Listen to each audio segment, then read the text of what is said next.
something to the wrong person, they said, we're going to take you down. That's how they do you. Y'all remember Mel Gibson? Mel Gibson did it. When Mel Gibson said something about the Jews, where is he at?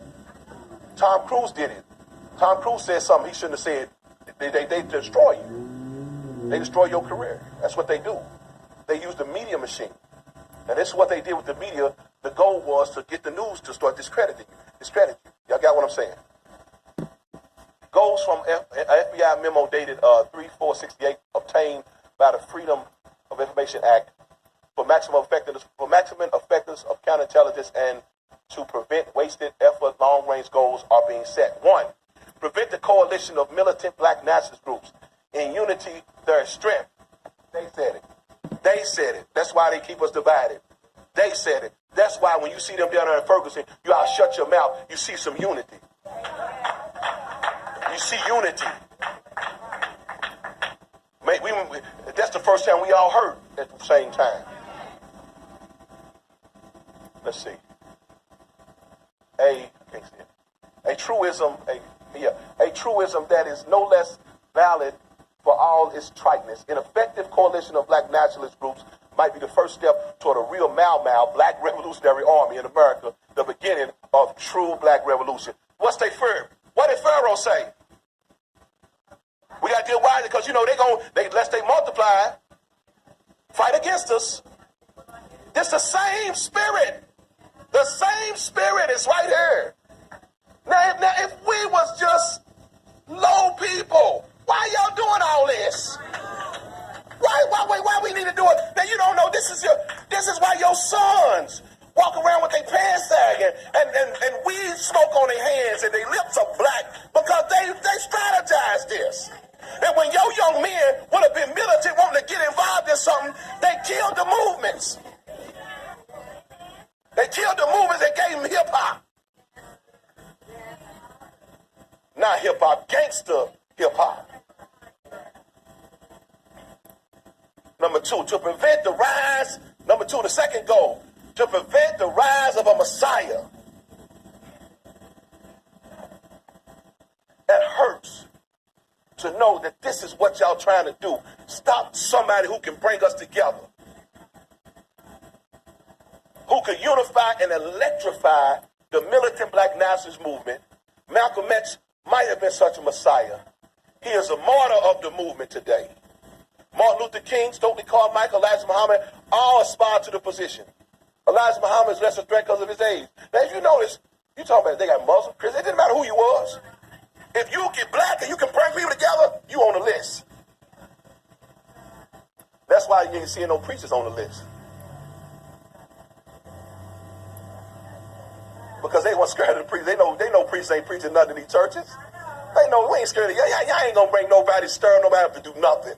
But come to church and pay their tithes, go home. You ain't gonna make nobody do nothing. Look at this. But Elijah Muhammad is less a threat because of his age.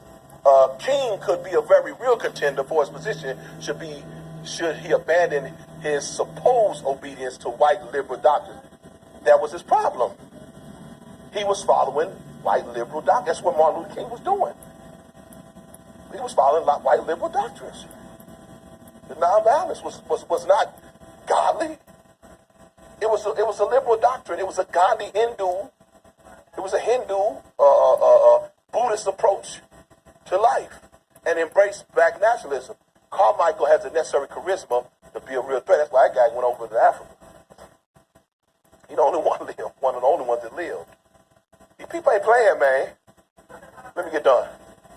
Goals from an FBI memo dated 3/4/68 obtained by the Freedom of Information Act for the. I didn't read that. Yeah, I did. Now some on the bottom I didn't read. Let's see. Carmichael read. Number 3 was prevent violence on part of black nationalist groups. This is of the primary importance and is, of course, a goal of our investigative activity. It should also be a goal of counterintelligence program to pinpoint potential troublemakers and neutralize them before they exercise their potential for violence. So this is like pre-crime. They judging you before you did something to keep us from ever coming up when they saw somebody who could bring us together. That's why these cats, they got outside them. That's why they know they with them. That's why they can go out there and keep on being in the limelight, because they know we bought them. Prevent, I think it's number 4, prevent entirely different tactics from the first two. Publicity about violent tendencies and radical statements merely enhances black nationalism. To the last group, it adds respectability in a different way. In other words, it was saying some people are okay with the violent thing, so they wanted to discredit them for that. Number 5, a final goal should be to prevent long-range growth of militant black organizations, especially among the youth. Specific tactics to prevent these groups from converting young people must be developed. So all of our life, somebody's been maneuvering us, keeping us away from getting charged with this freedom mentality, keeping us away from getting charged. They kill leaders. That's what they do. Keeping us away from. That might have been what happened to my father. That might have been his problem. Radical, trying to be radical, but they're killing the movements, and you ain't got nowhere to be radical at, so you take it out on yourself. You radicalize you're just too radical to your own body. That's what happened. So you got to channel that. You got to channel all that aggression and passion into something. I mean, and when they killing our leaders, that's why we went off when they killed Malcolm X. We had no way to channel our passion. It's like, this guy is helping us channel it in the right way.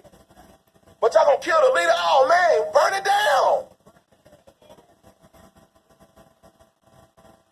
And that's why they are worried, because they know that anybody that can bring us together, they know the African stuff in us, man. They know what we're gonna do. Look, in 1969, the FBI special agent in San Francisco wrote Hoover that his investigation of Black Panther Party revealed that in his city, at least of the black nationalists were primarily feeding black breakfast to children. Hoover filed back a memo implying the career ambitions of the agent were directly related to supplying evidence to support Hoover's view that the Black Panthers were a violence-prone organization seeking to overthrow the government. And they trying to feed the kids. Black Panthers had a good feeding program. I studied that. They got a good feeding program. They feeded a lot of kids every day. And they knew that through feeding the children and letting the children be, and it was black men, feeding the children, letting the children interact with black men, they were getting their identity in the child, because most of the children, of course, didn't have fathers. Only a limited number of methods of covert action exists. A study of COINTELPRO revealed 4 basic approaches. First, there was infiltration. This had to do with how they deal with you. Agents and informers did not merely spy on political activists. The main purpose was to discredit and disrupt them. That's why every time we hear something bad about a black person, you got to know this was ingrained in us to always be down on each other, to tell on each other. Their presence served to undermine trust and discourage potential supporters. They also exploited this spirit to smear genuine activists and agents. Can y'all handle a little more? Should I close here? Second, there was psychological warfare from outside. They planted false media stories and published bogus leaflets and other publications in the name of targeted groups. They forged correspondence, sent anonymous letters, and made anonymous telephone calls. They spread misinformation about meetings and events, set up pseudo-movement groups run by agents, and manipulated the strong-armed parents, employers, and landlords, school officials, and others to cause trouble for the activists. That means they totally try to sabotage their life. Third, there was harassment through the legal system, which is what they use now, used to harass dissidents and make them appear to be criminals. That's what they do, make you appear to be a criminal. Officers gave perjured testimony and presented fabricated evidence as a pretext for false arrest and wrongful imprisonment. They discriminatorily enforced tax laws and other government regulations. They use it on Ali. Other government, they using it now. They use that tax law on that's when they want you, when they use the tax law on you. And other government regulations, and use conspicuous surveillance, investigative interviews, and grand jury subpoenas in an effort to intimidate activists and silence their supporters. Fourth, and finally, there was extra-legal force and violence. The FBI and police threatened, instigated, and conducted break-ins, vandalism, assault, beatings. The object was to frighten dissidents and disrupt their movements. In the case of radical black and Puerto Rican activists and later Native American, these attacks included political assassinations, were so extensive, vicious, and calculated that they can only be accurately called a form of official terrorism. That's their terrorism. They terrorize these people They trying to build themselves together, and they use terrorism to destroy them. That's what they did. Last but not least, last point, welfare policy, the last report.